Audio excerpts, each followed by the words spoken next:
Zee Marathi, चर्चाही होणारच। श्री बाहुबली विद्यापीठाचे सन्मती विद्यालय बालसंस्कार मंदिर आणि प्राथमिक विद्या मंदिर तारदाळ येथे 77वा भारतीय प्रजासत्ताक दिन अत्यंत उत्साहात आणि देशभक्तीच्या वातावरणात साजरा करण्यात आला।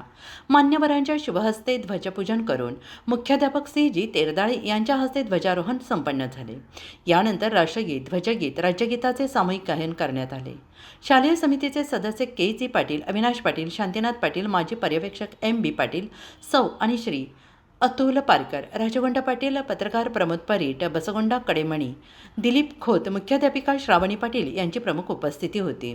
यावेळी विद्यालयाला 11,000 देणगी दिल्याबद्दल दर्शन चव्हाण यांचा सत्कार करण्यात आला।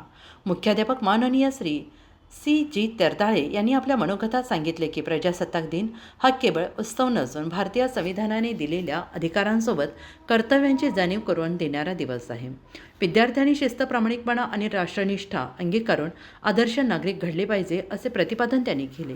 या कार्यक्रमात विद्यार्थ्यांची भाषणे, देशभक्तीपर गीत आणि तसेच सांस्कृतिक कार्यक्रम सादर करण्यात आले। सूरज पाटील यांच्या पुढाकाराने काव्यगंध आणि सन्मतीवाणी या 2 हस्तलिखितांचे विमोचन मान्यवरांच्या हस्ते झाले।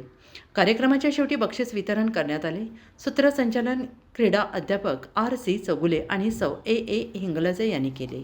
कार्यक्रमात शिक्षकवृंद, शिक्षकेतर कर्मचारी, विद्यार्थी, पालक मोठ्या संख्येने उपस्थित होते। सी मराठीसाठी तारदाळहून प्रमोद परी।